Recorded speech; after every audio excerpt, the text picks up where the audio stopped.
Amis internautes, n'oubliez pas de liker, de vous abonner et de cliquer sur la note de notification pour ne rien rater. Citoyens des trottoirs en feu et des domiciles cambriolés en plein jour.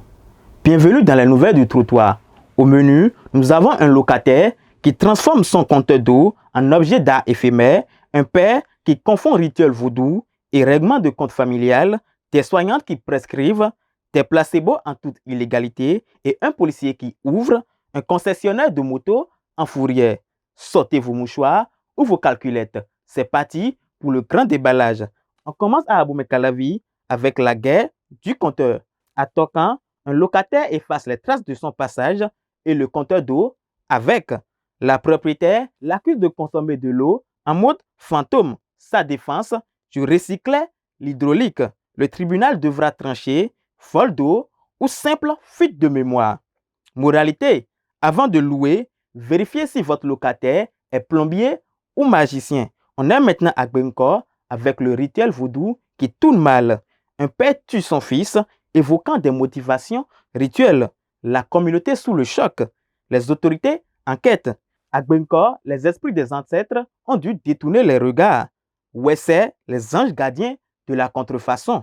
Une sage-femme et 2 aides-soignantes transforment un centre de santé en officine parallèle. Leur remède miracle, des faux médicaments. La criate leur réserve une consultation prolongée. Kodomé, l'accident en double infraction. Un jeune mécanicien sans casque percute un camion en stationnement interdit.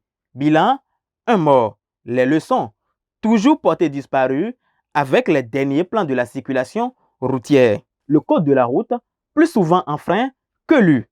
Biosika, le soja qui saigne. Un commerçant attiré par une bonne affaire sur du soja se retrouve piégé et sauvagement massacré. Les assaillants, plus brutaux qu'un marché à la baisse. Méfiez-vous des vendeurs qui demandent la liquidité avant la livraison. Fidrosé, le comptable de la petite semaine. Le comptable d'un commissariat découvre un âme de revendeur, de moto en fourrière bien sûr. Les brigades économiques et financières lui offrent un séjour pour étudier la comptabilité en milieu carcéral.